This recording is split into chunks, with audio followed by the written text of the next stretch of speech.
أعوذ بالله من الشيطان الرجيم بسم الله الرحمن الرحيم الحمد لله والصلاة والسلام على رسول الله.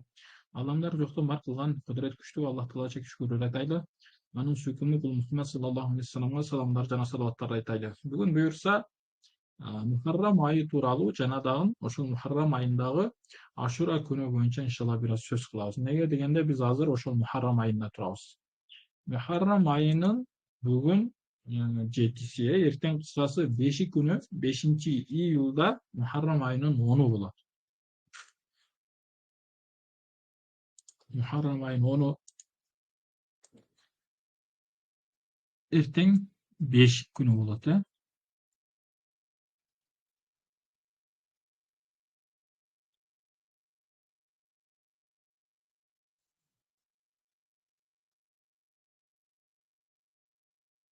Ооба.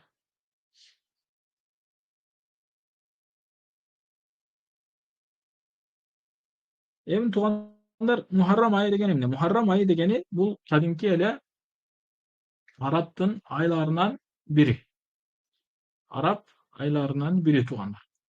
Бул айдын өзгөчөлүгү Аллах Тааланын алдында өзгөчөлөнгөн айлардан. Неге өзгөчөлөнгөн айлардан? Неге өзгөчөлөнгөн айлардан? Анткени бул айда бир канча белгилүү болгон исламда Аллах Тааланын алдында же болбосо мусулмандардын алдында улуу болгон айлардан бир канчасы болгон туугандар. Мухаррам айы бизде кыргыздарда январь деп коебуз го, же болбосо орусчасы январь деп коебуз. Кыргызчасы билбейт экенмин, кыскасы унутчатам азыр. Ошол жылдын башталышында январь дейбиз го. Бул Мухаррам арабтардын же болбосо хижри жыл санагынын жылдын башталышы ушул январь болот туугандар. Арабтардын жылынын башталышы эмне экен? Мухаррам айы менен башталат. Мындайча айтканда жаңы жыл. Жаңы жылдын башталышы, хижри жылынын башталышы. Азыр биз 1446-тан 47-ге карап өткөн жылыбыз ушул болду, Эми ушул айларда, ушул айдын башкы 10 күнү өзгөчө күндөрдө.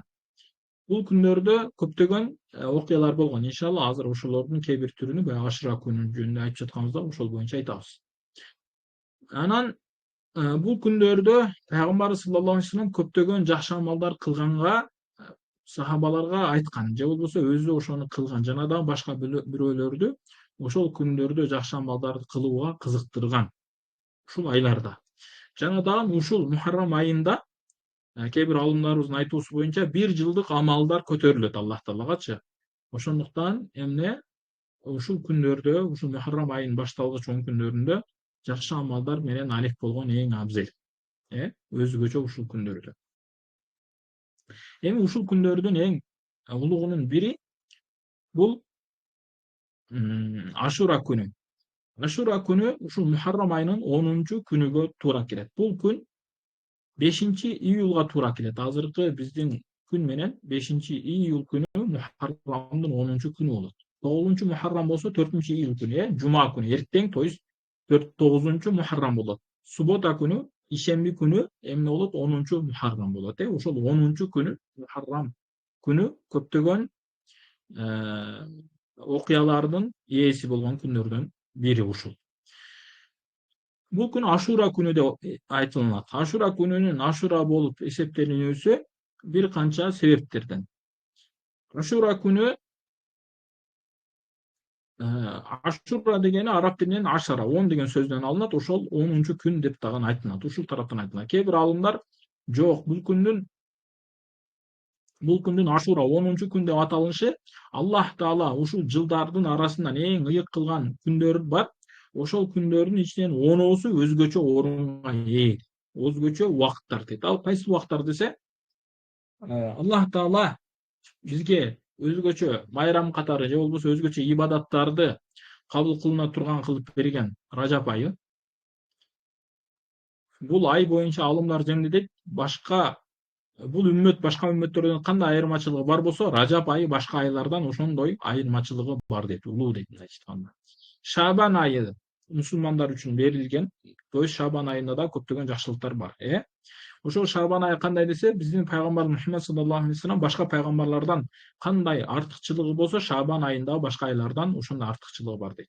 Рамазан айы. Рамазан айы Аллах Таала өзү башка махлуктардан кандай улуу болсо, Рамазан айы башка айлардан ушунчалык улуу.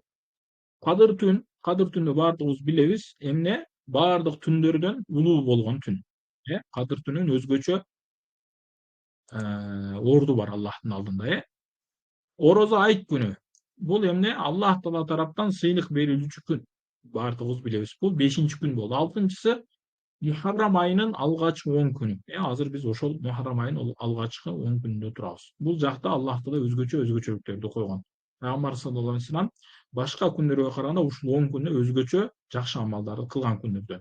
Кийин 7-чиси Арафа күнү. Арафа күнү ажылардын Арафада туруп дуалары кабыл болуучу эң улук болгон күндөрдөн. Жана дагы ажылыкка барбаган жөнөкөй адамдар орозо кармоосу мустахаб болгон же болбосо сүннөт болгон амалдардан болгон. Арафа күнү өзгөчө күндөрдөн, дуалар өзгөчө кабыл болуучу күндөрдөн. 8-чи күн Курман айт күнү. Курман айт күнү адамдар Аллах Таалага жакындоо максатында курманчылык чалып, өзгөчө ибадат кылына турган күндөрдөн. 9-чусу Жума күнү. Жума күнү өзгөчө ибадаттар бар. Мисалы алганда жума намаз бар жана башка. 10-чусу ушул Ашура күнү. 10-чу күн Мухаррамдын ушул 10-чу күн. Бул күндө кимде-ким бир күн орозо кырмай турган болсо, ушул Ашура күнүндө эмне анын бир жылдык күнөөлөрүн кечирүүсүгө себепчи боло турган күндөрдөн. Бул күн эмне үчүн мусулмандар үчүн ыйык дей турган болсок, бул күндө ушул Ашура күнүндө адамзаттын тарыхында же болбосо мусулмандарга өтө зарыл болгон маселелер болгон. Же болбосо тарыхта өтө зарыл болгон же орду бар болгон бир канча окуялар болгон. Ошол окуялардын кээ бирөөлөрү. Асман менен жердин аяктаган жаралышы бүткөн күн ушул Ашура күнү деп айтылат. Аллах Таала эмне дейт? Ошол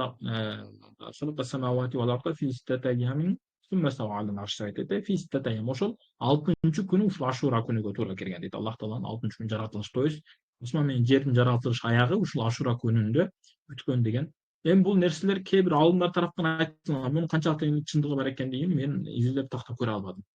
Андан кийинкиси Аллах Таала асман менен жерди жараткандан кийин жер бир орунда турбайт. Анан эмне дейт Аллах Таала?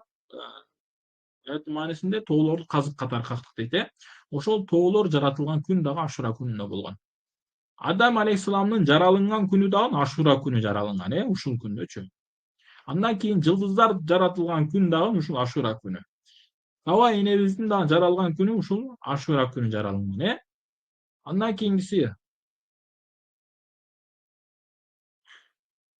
калем жаралынган күнү, тагдырды жазуучу калем жаралынган күн да ушул Ашура күнү жаратылган деп айтылат. Кийинкиси жиндердин жаратылган күнү дагы ушул Ашура күнү жаралган. Ошондуктан караңыздар, бул күндөр өтө ыйык болгон күн. Баягы биз жөнөкөй жашоодо тууган күнү өзгөчөлөйбүз, атабыздын тууган күнү, бир туугандардын тууган күнү же болбосо ушундай башка бир тууган күндөр же болбосо баягы үйлөнгөн күн, алгачкы жолуккан күн, ар кимдин өзүнүн эмеси бар да, баласынын тууган күнү, ушундай кээ бир күндөр бар го, биринчи айлык алган күнүң, башкача дагы ушундай күндөрдү ыйык тутуп, ошол күндөрдү өзүнчө майрам кылабыз да бизчи. Ошондой күндөрдүн бирөөсү бул эмне? Мусулмандардын ушул Ашура күнү. Ашура күнүндө бизде майрамдоо деген эмне? Аллах Таалага жакындоо, Аллах Тааланын алдында даражабызды көтөрүү, Аллахтын алдында күнөөлөрүбүздү кечиртирүү, Аллахтын алдында көп ибадат кылып калуу. Ушул биз үчүн майрам туугандар. Баягында тамак аш жеп, ал жак бул жактарда отуруп, башка бир нерселер кылуу, ал бул дүйнөнүн майрамы туугандар. Чыныгы майрам деген эмне? Сага бир курсандык, бир сүйүнүч тартуулай турган нерсе да. Бизге чыныгы сүйүнүч тартуулай турган нерсе күнөөбүздүн кечирилүүсү. Күнөөнүн кечирилгенден да өткөн сүйүнүчтүү нерсе барбы? Жок да туугандар. Аллах Таалага жакындоо, бир даража болсун, 2 даража болсун, канчалык болбосун, Аллах Таалага жакындоодон өткөн сүйүнүч барбы? Жок туугандар. Дагы башка сооптор, адам сооптуу болуп калуусу, мындан да өткөн жакшы амалдар барбы? Дээрлик жок келсе. Ошондуктан мусулмандар үчүн эң жакшы майрамдоо ушул Аллах Таалага жакындоо менен болот. Ушул күндөр ыйык болгондуктан, карасаңыз өзгөчө күндөр болгондуктан. Ибрахим алейхисаламдын туулган күнү дагы ушул Ашура күнүндө төрөлгөн. ушул Ашура күнүндө эмне Аллах Таала Ибрахим алейхисалам, Исмаил алейхисалам сою ушул Ашура күнүндө айтылган деп айтылат. Кийинкиси Аллах Таала Муса алейхисаламды баягы деңизден фараондон куткаруусу сууга чөктүргөн, Фираунду сууга чөктүргөн күн ушул Ашура күнү болгон.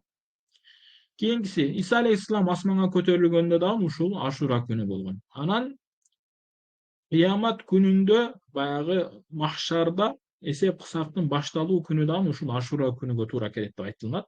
Эми булар мындай алымдар тараптан кээ бир адамдар, кээ бир алымдар тараптан айтылган нерсе, алар кээ бир асарлардан, кээ бир хадистерден, кээ бир нерселерден билип айткандыр. Бирок хадистерде мындай жүзмө-жүз маалыматтар жок бул нерселерчи. Бул мындай примерно ушундай сымал деген сыяктуу айтылган маалыматтар туугандар. Ошондуктан да жүзмө-жүз акыйда маселелерге кошуп албайлы да бул нерселердичи. Караңыз, ушундай улуу күндөрдө, ушундай улуу амалдар болгон күн, эми ушундай улуу амал болгон күндөрдө сиздер менен биздер эмне кылышыбыз керек?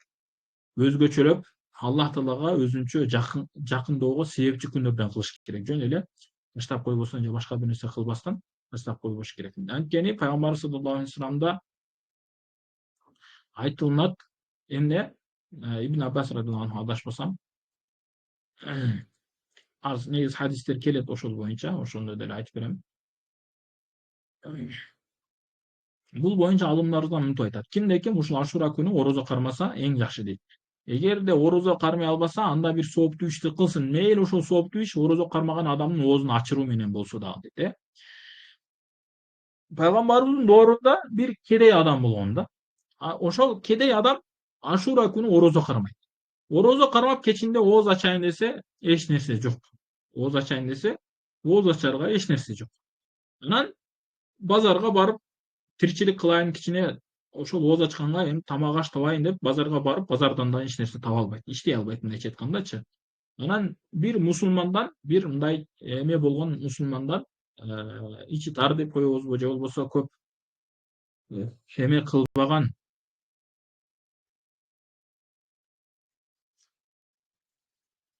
мусулмандар үчүн көп жакшылык кыла бербеген бир адамдан акча сурайт. Пайгамбардын учурунда болгон. Анан акча сураса бербейт. Эмнеге сурайт? Ошол ооз ачайын, кичине берип турайын, аз кыйналдык же болбосо орозодо эми элестетик. Орозо кармадык, ооз ачарга эч нерсе жок. Суу дагы жок, нан дагы жок, чурма дагы жок, эч нерсе жок. Эми азыр бизде андай нерсени элестетиш кыйын да, бизде Кудайга шүгүр азыр кененчилик замандабызчы.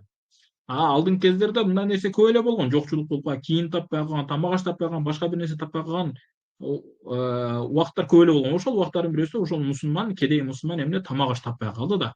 Тамак аш таппай калса, баягы мусулман карызгадан акча берет. Бир күмүш дирхам сураса, ошону да бербей коет. Анан бир яхуди ошону угуп калат дагы, кел мен сага берейин ошону дейт да. Анан берейин десе, макул деп 10 дирхам берет. Бир дирхам ордо 10 дирхам берет. Сен эми орозо туттусуң, макул ушуну алдан колдонгондагы кийин карыз катары кайтарып бересиң дейт. Макул дейт. Макул деп кедей өзүнүн акчасын алат дагы барып майда чүйдөсүн алып оозун ачат, мындайча айтканда, ооз ачар кылат. Бул Ашура күнүнүн орозосунун ооз ачары. Анан кечинде эми уктайт да. Кечинде уктаса баягы акча бербей койгон мусулман бар эди го. Кедейге акча бербей койгон мусулман, соодагер адам. Ал түшүндө ушундай түш көрөт. Өтө чоң үйдү, өтө кооз болгон үйдү, бейиштеги үйдү көрөт. Анан көрүп, эми кирейин десе, периштелер токтотот. Киргенге болбойт сага. Неге болбойт? Бул баягы кедей сенин акча сураганда ушул акчаны берген адамдыкы болуп калды бул депчи. Бул ушул үй сеники болот эди, эгер баягы акчаны бергениңде кедейге. Эми сеники болбой калды, ошол акчаны сен бербей калдың дейт да. Анан ойгонуп туруп, баягы яхудиге барат да, яхудиге баягы кедейге берген акчаны мен 100 динар кылып кайтарайын, 100 дирхам кылып кайтарайын, динар же дирхам кысасы ошол заман акчасы. 10 эсе кылып кайтарайын дейт. 10 эсе кылып кайтарайын, яхуди эмне дейт? Ашхаду ан ла илаха илlalloh ва ашхаду анна Мухаммадан абдуху ва расул. Яхуди деле мусулман эмес да. Иман келмесин келтирет. Аллах Тааланын жалгыз экендигине жана Мухаммад саллаллаху алейхи вассалам Аллахтын элчиси экендигине күбөлүк беремин деп күбөлүккө өтөт дагы, мен сага ал акчаны бербеймин. Акчаны албаймын дейт. Неге? Сен көргөн түштү мен дагы көрдүм дейт. Караңыздар, бир кедейдин оозун ачырып койгондугу үчүн, ушул Ашура күнү орозосун кармагандыгы үчүн, ошону Аллах Таала бейиште чоң болгон сарай берип жатат ал адамгачы, бир адамдын оозун ачыргандыгы үчүн. Эми биз ушул күндө аракет кылайлы колдон келгенче, эмне орозо кармаганга аракет кылайлы ушул күнүчү. ушул күнү орозо кармаганга аракет кылайлы. Пайгамбар саллаллаху алейхи вассаламдын хадистериге келе турган болсок туугандар, мен силерге хадистерди окуп берейин. Ошо эми орозо боюнча oozu ачылып калды. Бул күндө эң жакшы амалдардын бириси орозо кармоо. Жаңадан баардык жакшылыктарды кылуу эң жакшы. Мен хадистерим айтып калыптыр. Мынакей.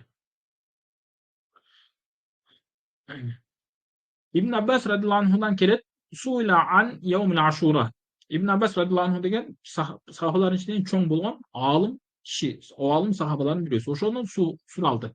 Aşura günü boyunca suraldı. Allah İbn Abbas radıyallahu anh dedi: "Ma ra'aytu Rasulullah sallallahu aleyhi ve sellem yevmen yeteharra fadlahu alel eyyam illa hada'l yevmi.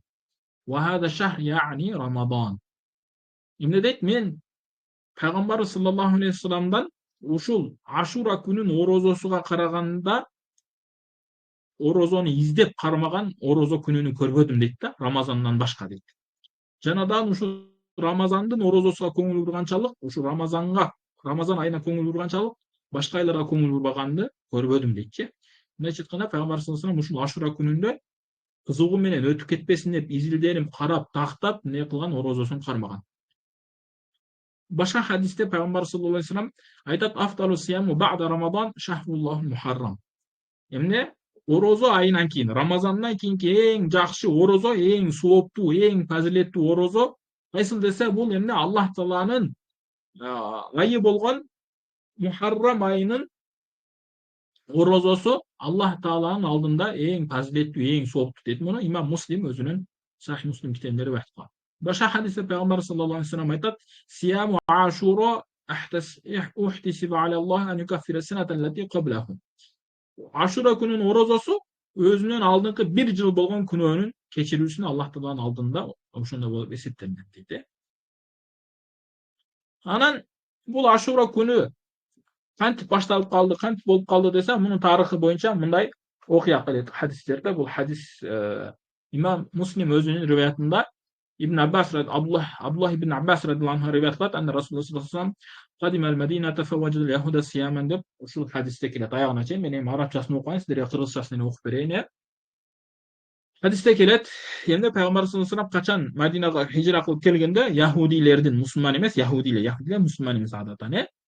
Oşolordun Yahud degen bul bayağı Kırgızlar degen siyahtı ele söz tuğanlar. Бирок буларды кыргыз дегенки биздики баягы кээ бир аттар менен коюлгандыктан булар дин менен же болбосо бир ушул дини нерсеси менен мындай динге жакыныраак, динге алакасы болуп коюлган Яхуд деген ат Куранда да келет да бул нерсечи туугандар.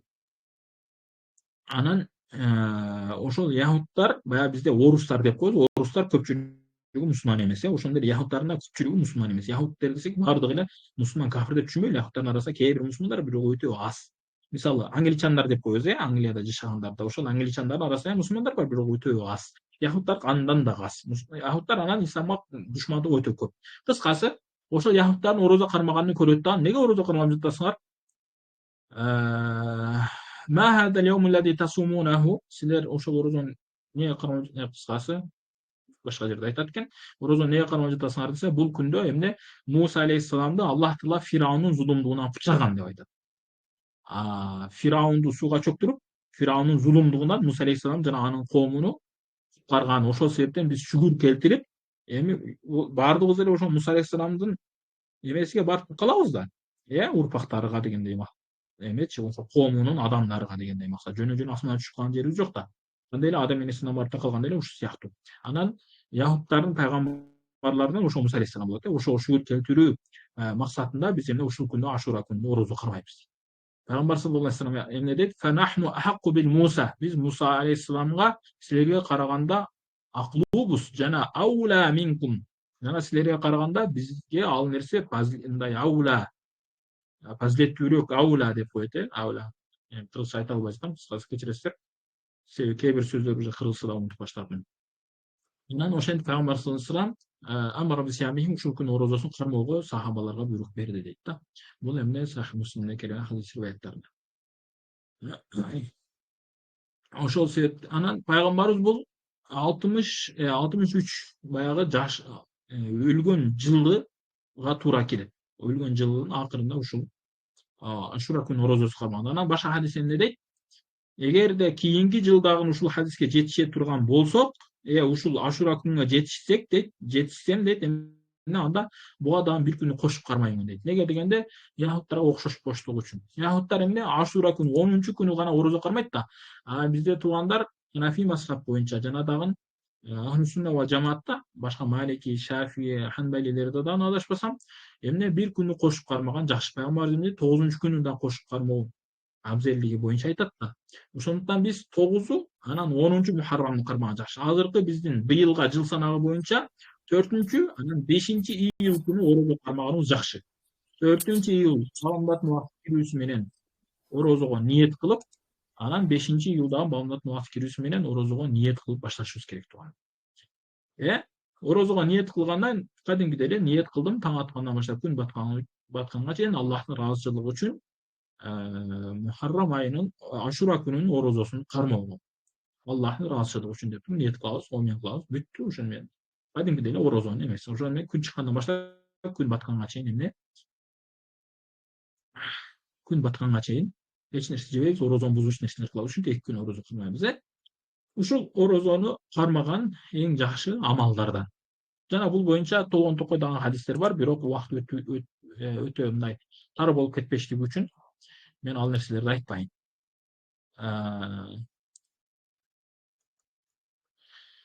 Экинчи маселе, пайгамбарыбыз хадисинде мынтип айтылат: "Мен васса аля иялихи yawma Ashura wassa Allahu alayhi sa'ira sanatihi" дейт. İmam Darukutni özünün kitabı Ilal Mutanahya, İbn Abdi özünün Kamil fi Duafa деген kitabını rivayet kılat. Бул бир эле эме, бирок башка хадис китептеринде башка бул ушул эле хадис башка жерлерде дагы келет, башка жерлерде дагы келет туугандар.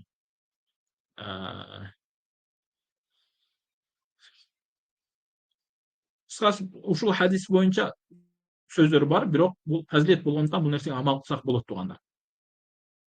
Эмне дейт хадистин маанисинде? Kimde kim özünün үй бүлөсүгө ала ияли, özünün үй бүлөсүнө жомарттык кыла турган болсо, ушул Ашура күнүндө Аллах Таала ага ошол жыл бою ага жомарттык кылат дейт. Жомарттык кылуу боюнча туугандар. Көбүнчөсү бул эркек кишилерге тиешелүү, анан аялдарга дагы тиешелүү да,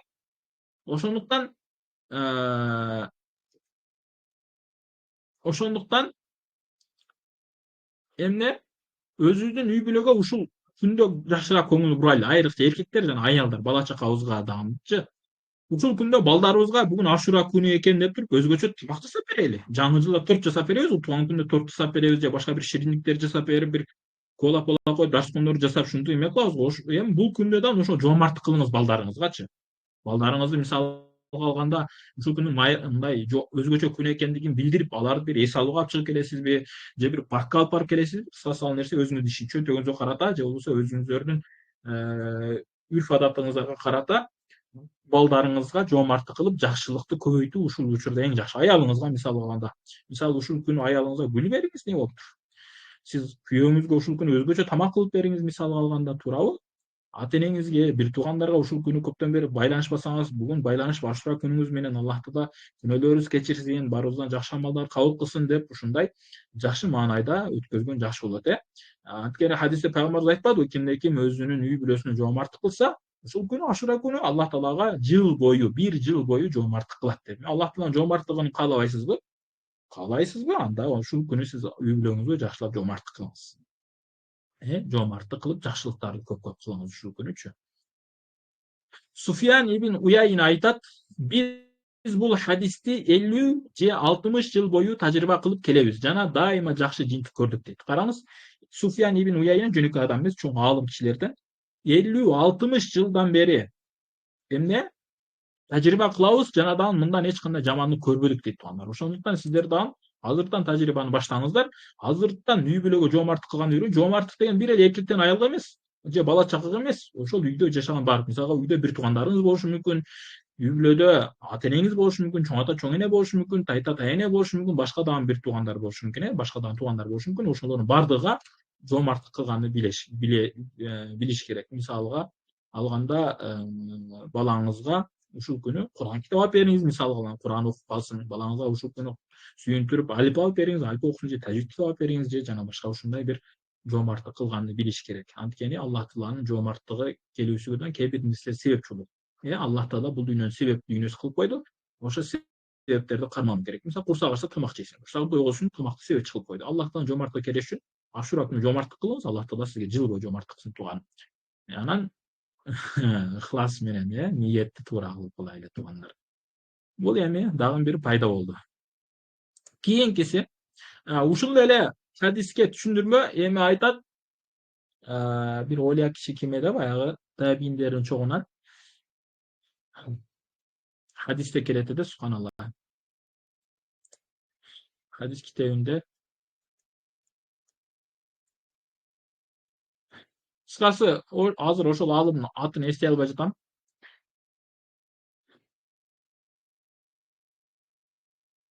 Хасан Басри радыйаллаху анху. Хасан Басри радыйаллаху анху айтат, 10 жылдап ушул хадиске амал кылдым дейт. 10 жылдап амал кылып, анын результатын көрдүм дейт да. Ошого эмне сиз дагы ушул күндөрү амал кылсаңыз, үй бүлөңүзгө жоомарттык кылсаңыз, Аллах Тааладан сизге жоомарттык кылат. Көчөдөгү кээ бир муктаж болгон досуңузга деп коелук. Кыйналганда карыз бересиз же бир нерселер тамак алып бересиз, самса алып бересиз же болбосо шашлык алып бересиз. Жөндөн эле башка бир досуңуз болгон себептен эми өзүңүздүн үй бүлөңүз, өзүңүздүн аялыңыз, өзүңүздүн балаңыз, өзүңүздүн атаңыз же эниңиз же бир тууганыңыз же укаңыз же акаңыз же карындашыңыз же башка бир нерсе, ошолорго ушул күнү эми ушул күндүн урматына макул ооз ачарга алып барып кафеге алып барыңыз бүгүн, эгер колдон келсе да туугандар, анан кафеге алып бар десе барып алып, андан кедей болуп, анан карызга отуруп кеттин, кереги жок туугандар. Баарды баягы акыл менен кылайлы баардык нерсени. Ушул боюнча айтылат. Андан кийинки маселе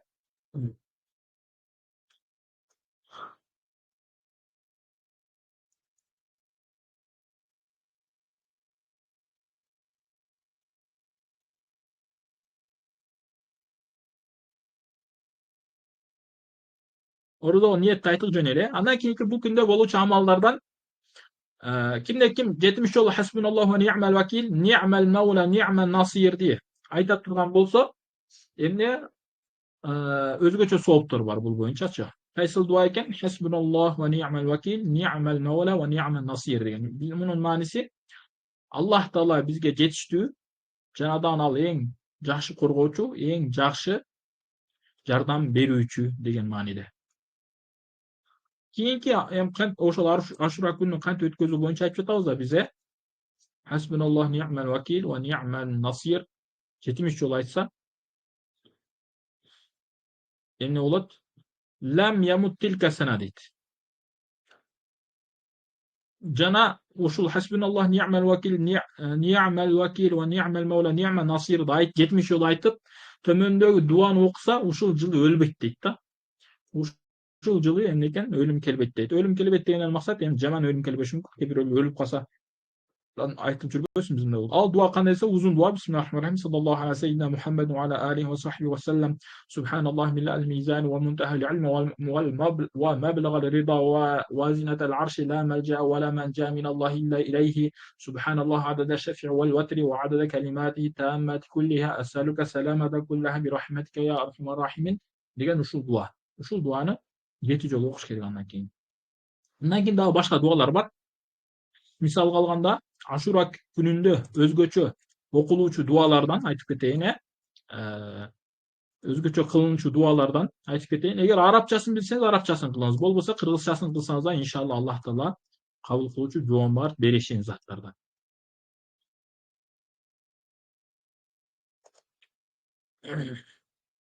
Allahum arzuqna khayra hadal yawmi wa khayra ma ba'da. Allah'ım ушул күнүн жакшылыгын жана бул күндөн кийинки күндөрдүн жакшылыгын мага насип кылгын дейт. Wa jaddibna sharra hadal yawmi. Ушул күнүн жамандыгынан жана бул күндөн кийинки күндөрдүн жамандыгынан өзүң бизди сактагын дейт. Караңыз, сонун дуа. Allahum arzuqna siyama yawmi ashura wa qiyama laylihi. Allah'ım Ашура күнүнүн орозосун бизге насип кылгын жана Ашура күнүнүн түнүндө ибадат кылууну насип кылгын. Ашура күнүнүн түнү 4-июл күнү 5-ге оогон түн, 4-ү кечи башталат. Туугандар, эмеде хижри жыл санагында түн биринчи келет. Allahümme la ted'a lana min zenben illa gafartah ve la hemmen illa farrajtah. Emne Allah Taala bizde özün keçirбеген bir da күнөөнү калтырбаган, жана дагы өзүң bizde чечпеген bir da кайгы капаны калтырбаган деген дуа. Allahümme atina fid dunya hasana. Allah'ım bu dünyanın bağır жақсылықтарын бергениң. Ve fil ahireti hasana. Jana ahiretine Rabbena atina fid dunya oşol dile dua. Ve qina azaben nar. Jana dagı bizde emne tozoktan özüň saktagın. Keyinki dua. Allahümme inna nes'eluke aişeten leti naqwa biha ala ta'atik. Allahümme heb lana kalben haşiyen ve ceseden alel belai sabiran. Allah'ım bizge özüňden korkuuçu, özüňe takvaçılık kılıuçu jürek hediye kılgın. Jana dagı belelerige, je bolbosa sınavlarga sabır kılıuçu denemiçö bergeniň deyit. Nege degen denemiçö kede sabır kıla albagat ошол себептен. Allahümme rabben nasi azhibil ba'sa anna. Kudayların iyisi bolgan ey Allah Taalam keçires kudayların değil de adamların iyisi, adamların kudayı bolgan ey Allah Taalam azhibil ba'sa anna. Bizde ba'sin barın ketirgeniň deyit. Allahümme qinal amrada ma zahara minha ve ma batan. Allah Taalam bizde açık jana jaşırın bolgan oğrulardan bizi tazala. Allahümme erzukna hayra eyyamina ya rabbel alamin. Allah'ım en yaxşı kündördü bizge nasip kılgın. Jana başka uşunday. Misal üylön elekler bolsa Allahümme erzukna zawjata saliha. Yaxşı ayaldı nasip kılgın. Ve heb lana min ladunka hayaten seyyiden sa'iden. Bizge endi baktululuk boluşu kündörden nasip kılgının degen dualary emi жана башка ушундай дуалар бар туугандар. Азыркы мен окуган дуалар сиздерге мынакей эмеге Telegram группасына жиберип коюм. Ханафи ордосу Telegram группага жиберип койдум мынакей. Сиздерден пайдаланып калыңыздар. Ушул дуаларды кылган эң сонун амалдардан туугандар. Анан дагы бул күндө өзгөчө кылынчу амалдардан жакшылыктын баардыгын деп айттык, бирок өзгөчө кылына турган амалдардан орозо кармаш дедик. Анан at-tawsiyatu alal iyal deге өзүнүн үй бүлөсүнө жоомарттык кылуу, кененчилик кылуу. Keyinki dağın amallardan hem tuğançılıktı kuru, silatur rahim. Tuğanlar ziyaret kılıyor. Jobusу tuğanlar menen jok eledigen telefon menен сүйлөш başka dağ menese. Anan bir alımların aytuusu boyunca, bul boyunca hadis tapmadım. Birok alımlar ayta 4 rekat namaz okuş gerek deydi. 4 rekat namazda her bir rekette Fatiha'dan keyin 51 jolu İhlas suresine, Kulhuvallahu ahad menen Duha suresini okuş. Wadduha vel leyli ida saja. Oşol dualarda okuş, oşol emen okuş gerek deydi. Sürelerde deydi. Uşunda 4 rekat emne nafil namaz okuş. Yönde niyet kılın 4 rekat nafil namazını yapıp uşunda okusanızda bulur. Üçüncüsü ziyaratu alim. Alım adamları ziyaret kılıyor. Alım adamlar ziyaret kılıp bar duasını algan en jakşı duanlar. Eğer çok bolsa ayınızda imamları var ziyaret kılıp nasihatыңызды айтыңыз деп ошол насааттарын алган эң жакшы. Эгер аял кишилер болсо, эми аял кишилер өзү бара албайт, ата энеси менен барса жакшы. Эгер бара албаса, айылда да баягы алым аялдар бар, ошолорго барып эмес. İktihal, surma koyu, taklimul azfar, tırnakları kıskırtу, el-meshu ala ru'sil yetim. Ne? Yetimlerin başını silov. Yetimlerdi ziyaret kılуу. Yetimlerin başını silov. Uşul күндөрдө өзгөчө болгон ибадаттардан туган. Ашура күнү өзүңүз келе майрам кыла бербестен, өзүңүздүн үй бүлөңүз келе майрам кыла бербестен, жетимдердин дагы барып акыбалын сурап койсоңуз эң жакшы. Жанадан ошол жактан ибрат алууну билиш керек. Андан кийинкиси as-sadaqatu bi nafsin. Өзүң жакшы көргөн нерсени садака кылуу. Же садака кылыш керек. Садака кылуу боюнча ушул күндөрдө эмне биз Ханафи ордосу Instagram каналына видео чыгарган, ошол жактан пайдаларын көрсөңүздөр болот. Андан кийинси аядатул марид, эгер колдон келсе оорукчандарды зиярат кылып коюу керек. Андан кийинси игтисал, ушул күнү жуунуш керек. Ушул күнгө даярдык катары кечинде жуунуш керек. Анан Ихлас сүрөсүнү 1000 жолу окуш керек. 1000 жолу окусак өзгөчө сооптор айтылат бул боюнча. Эми булардын баарын мен окуп туруп берсем азыр убактыбыз жетпей калат. Андан кийин ваян багы китабат басмина 113 жолу. 113 жол бисмиллахны жазып, аятул курсини 360 жол окуп, анан кул би фадриллахи ва би рахмати фа бидалика фальяфраху ва хайрун мимма яжмаун деген аятты окуса, адамдарга болгон токой жакшылыктар берилет деп айтылат. Кыскачасы ушундай амалдарды кылуу эң жакшы туугандар. Ушул Ашура күнүндө ушундай амалдарды кылуу сиздер менен биздерге эң жакшы. Ашура күнүн айттык. Ашура күнү 5-июль күнү болот. Ошондуктан 4-июль жана да 5-июль күнү орозо кармаган эң жакшы. Эгер орозо кармай албасаңыз, кайсы бир себептерден анда эмне кылыш керек? оорозо кармагандардын оозун ачтырыш керек туугандар. Эми ушуну менен Ашура күнүгө арналган сабагыбыз соңуна чыкты туугандар. Ашура күнү боюнча суроолор болсо айтсаңыздар болот, болбосо bizde